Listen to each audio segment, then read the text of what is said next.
J'espère que vous allez bien, j'espère que vous vous portez bien. Hier, le 17 mai 2025, vous avez été très nombreuses et nombreux à réagir à notre émission concernant l'affaire Raouf Harzallah. Raouf Harzallah, c'est l'intitulé d'une nouvelle affaire que je peux qualifier facilement de scabreuse parce que nous cessons de découvrir de nouveaux éléments dans l'affaire de ce journaliste emblématique, connu, puisqu'il a été l'une des têtes d'affiche de l'ONTV durant les années 90 et qui a été ensuite le représentant et le directeur du bureau de correspondant de plusieurs chaînes d'information arabes très connues dans le paysage médiatique arabophone et arabe international.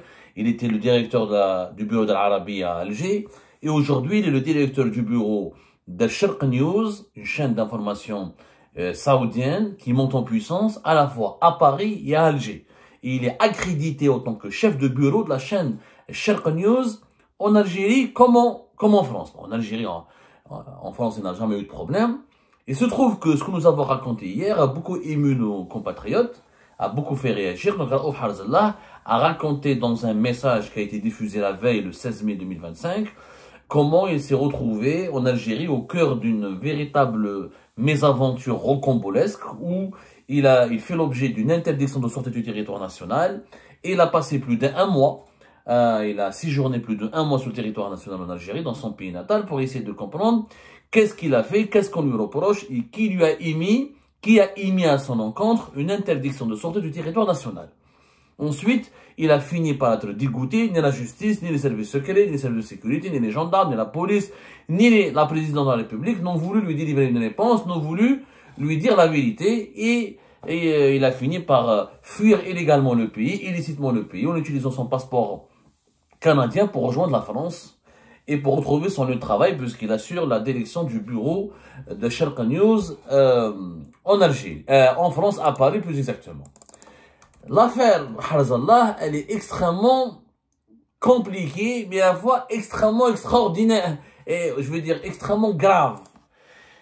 Je vais vous faire écouter un petit passage, parce que nous avons décidé de mener une enquête, comme vous avez été très nombreuses et nombreux à nous poser des questions sur cette affaire-là, pour comprendre ses tenants et ses aboutissants. On a fait notre travail d'investigation, on a fait une enquête. Mais avant de vous révéler ce qu'on a découvert, regardez d'abord ce petit passage qui suffit à lui seul de jeter le trouble et de soulever des interrogations et des questions réelles sur la souveraineté de l'État algérien et sur l'honnêteté ou sur les connexions très sulfureuses ou extrêmement douteuses entretenues par les hautes sphères du régime actuel avec des personnalités étrangères. Écoutez bien d'abord.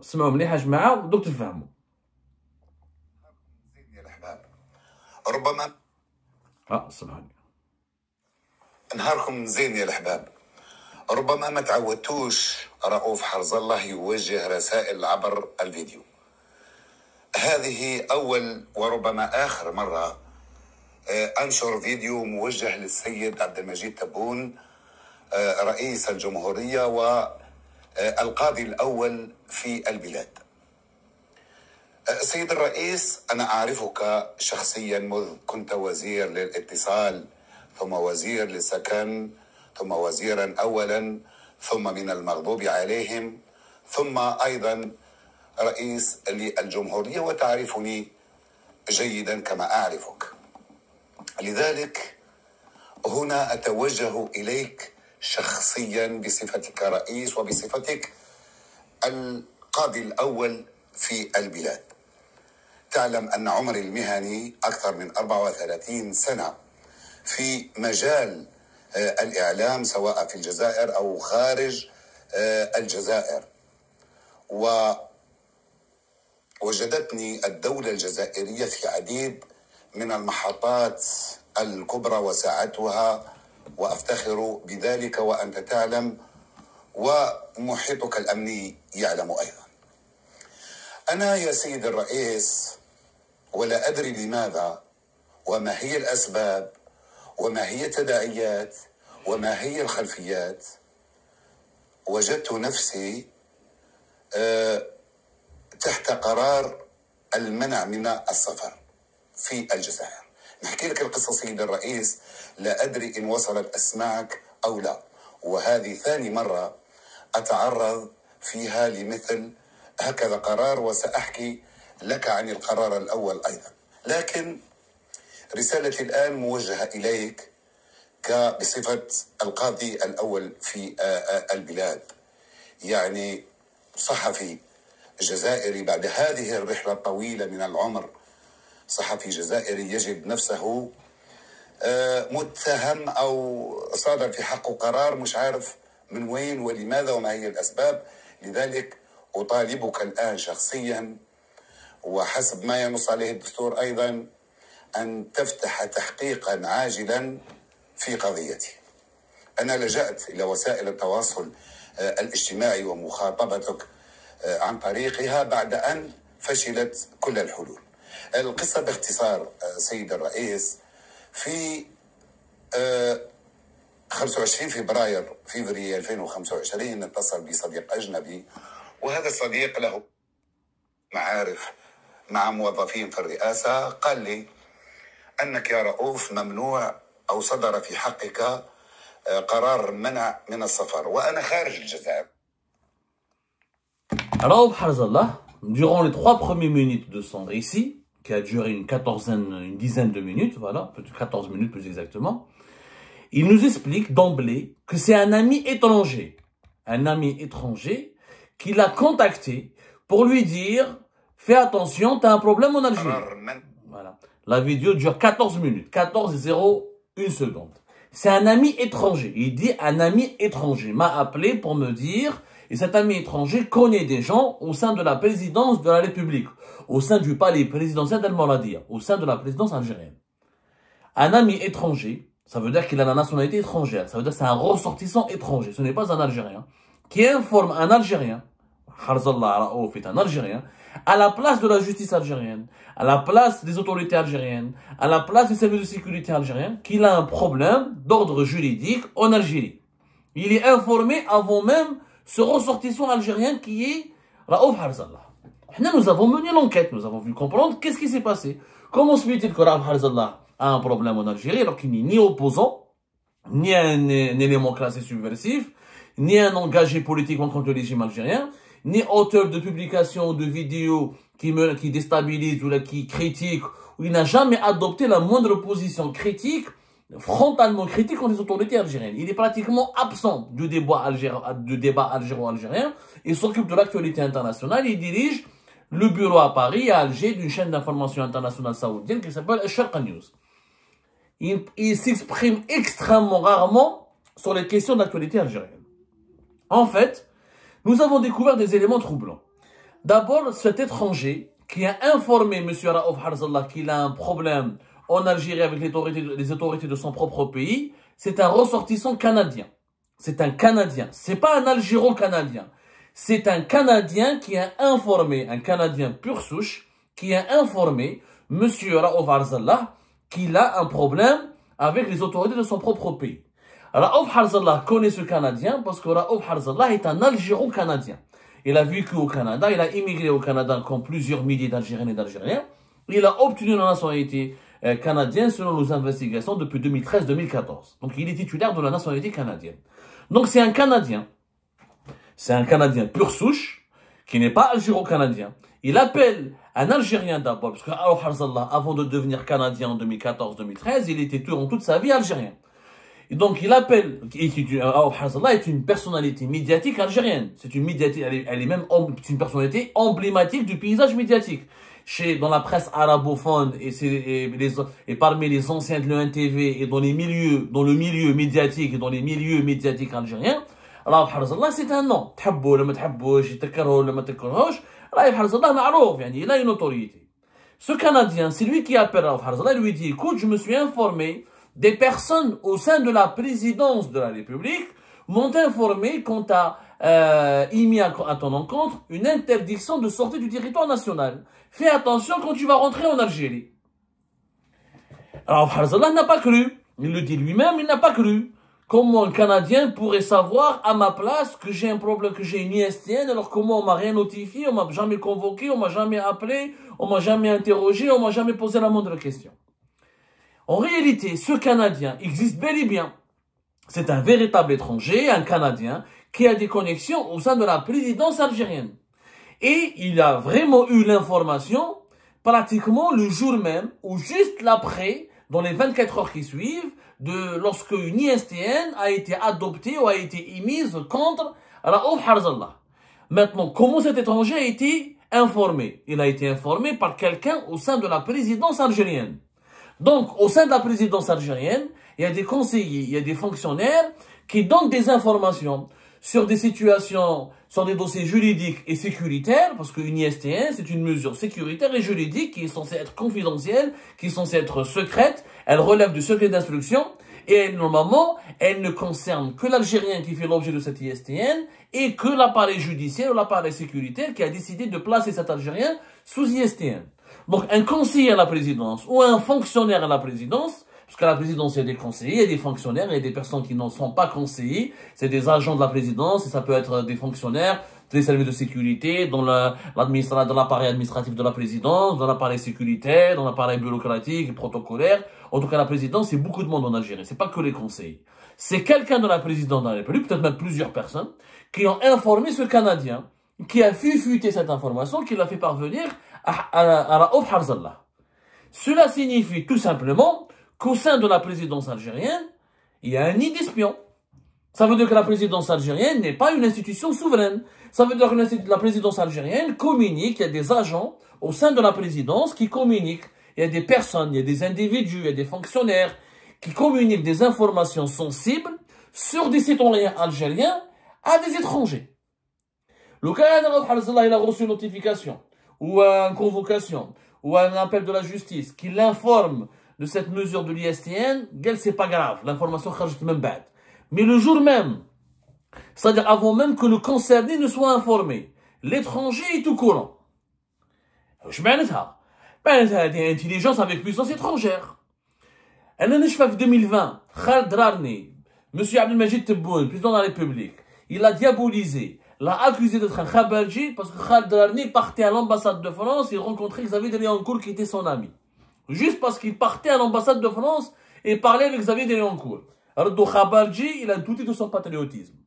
Dans ce cas, M. Tebboune, nous avons des conseillers ou des agents qui travaillent pour lui à la présidence de la République ou des fonctionnaires qui sont mis à sa disposition, qui communiquent des informations d'ordre sécuritaire et judiciaire à des étrangers, à des Canadiens.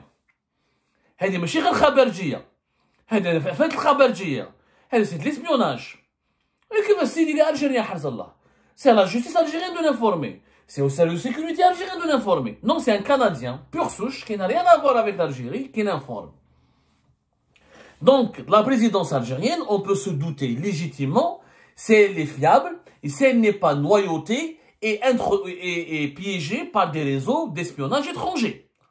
السؤال يبقى هذا كان يعني ما فيهاش انا دونك اذا رؤوف حرزالله كذب il faut qu'il soit jugé dans ce sens-là mais ما كذبش parce que انا j'ai confirmé avec d'autres sources qu'effectivement c'est un étranger qui l'a informé le premier et que même les services de sécurité algériens n'étaient pas informés préalablement par cette décision d'ISTN. Donc le Canadien a été pris après de court tout le monde, il a donné l'information avant tout le monde à Raouf Harzallah. Donc, dans l'entourage de M. Tebboune, et dans l'administration de M. Tebboune, et au sein de la présidence de la République dirigée par M. Tebboune, il y a des tops qui travaillent pour les étrangers. Des tops qui travaillent pour les étrangers. Et qui font parvenir, une information. Ma adraka, ce dossier de Harzallah, on va dire, c'est pas un dossier sensible qui engage les intérêts souverains de l'Algérie. Et sur le dossier du pétrole, de la géostratégie, de la diplomatie, du gaz de schiste, de la défense nationale, vous imaginez ce que les membres de l'entourage de Tebboune, ce que les agents de la présidence algérienne pourraient dire aux étrangers? Si un agent de la présidence algérienne, ou un fonctionnaire, ou un individu qui travaille à la présidence algérienne, a parlé aussi à l'aise, de façon aussi facile, avec une grande facilité à un Canadien d'un problème d'ISTN, il pourrait le faire aussi pour parler de l'énergie, de la défense, de la diplomatie, de la sécurité nationale. Nous avons des tops.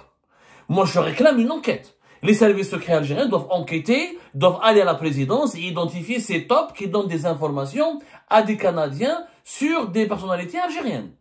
C'est un réseau d'espionnage. Pour moi, c'est de l'espionnage. Moi, je me souviens, j'étais condamné à mort en octobre 2022 parce que j'ai été accusé d'avoir fait parvenir à l'étranger des informations sur son attaque. Alors que moi, j'ai publié sur Algérie Part et sur YouTube. Je ne parle à personne. Et là, nous avons des tops, nous avons des individus qui parlent, qui donnent des informations sensibles concernant des personnalités algériennes médiatiques depuis la présidence à des canaux étrangers. Si ce n'est pas de l'espionnage ou si ce n'est pas de l'infiltration au profit ou de la collaboration au profit d'une puissance étrangère, qu'est-ce que ça pourrait être? Je me pose la question. Et je pose la question directement à M. Tebboune. Deuxièmement, ce que nous avons appris dans l'affaire Harzallah, c'est qu'Harzallah, ce n'est pas la première fois qu'il fait l'objet d'un problème. En 2022, Raouf Harzallah, il a été placé une première fois sous ISTN pour une affaire encore plus incroyable que celle-là. Nous avons découvert au cours de notre enquête que Raouf Harzallah a fait l'objet d'un rapport sécuritaire, complètement préfabriqué, qui l'accuse d'avoir recruté des journalistes en Algérie pour une chaîne israélienne qui s'appellerait Meshhed. Et on l'a accusé, et Tebboune en personne, il a demandé est-ce que Raouf Harzallah soit arrêté, ou l'on lui retire le passeport et soit placé sous enquête. Quand les services de sécurité algériens ont fait une enquête, ils ont découvert que le Meshhed Hadi, c'est une chaîne émirati, n'a rien à voir avec les Israéliens, qu'elle a déjà un correspondant en Algérie qui a été accrédité et qui a participé à la couverture du sommet des chefs d'État de la Ligue arabe qui est organisé en novembre 2022 à Alger. Et Harzallah n'a rien avec les Israéliens, ni avec une chaîne israélienne, ni avec cette histoire.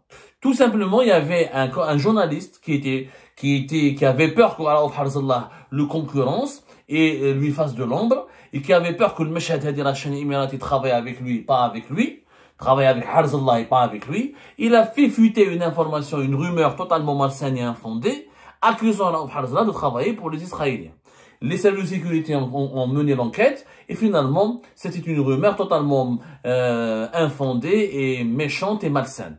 Mais vous imaginez que Abdelmajid Tebboune en personne, le chef de l'État, est tombé dans le piège de cette rumeur avant même de vérifier l'information, avant même de demander un rapport détaillé, avant même que les services de sécurité ne fassent leur enquête, il a demandé des sanctions contre Harzallah. Ya ajabat Rabbi. Quand un président de la République fait ça, c'est qu'il y a un problème. C'est que son entourage est en train de le manipuler. C'est qu'on est en train de l'induire en erreur.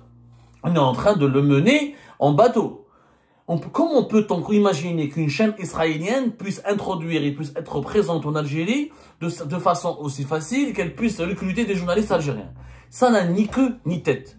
En réalité, l'affaire Harzallah, elle démontre qu'au sein de la présidence algérienne, il y a 3 ou 4 conseillers ou des individus, je ne sais pas quel rang ils occupent, on est en train d'enquêter, qui manipulent, qui propagent des rumeurs malsaines, qui font des faux rapports, qui utilisent des fake news, juste pour salir la réputation de d'autres individus avec lesquels ils ont des conflits personnels. Nous sommes dans la personnalisation du pouvoir. Nous sommes dans l'instrumentalisation pour des intérêts personnels du pouvoir algérien à son plus haut sommet. On ne parle pas d'un tribunal, d'une mairie, d'une wilaya, d'un ministère. On parle de la présidence de la République. Et Abdelmajid Tebboune il est dans un nid de crabes. Il est entouré par des crabes et des scorpions et des feux et des serpents qui le manipulent, qui lui donnent des fausses informations et qui le poussent à s'attaquer à des personnes totalement innocentes sur la base d'informations complètement infondées et fallacieuses. Qui plus est, ces informations sont ensuite diffusées à des canaux étrangers avant même qu'elles ne soient diffusées à des canaux nationaux algériens. Nous sommes clairement dans une configuration où les doutes sont permis sur une collaboration, une intelligence avec une puissance étrangère.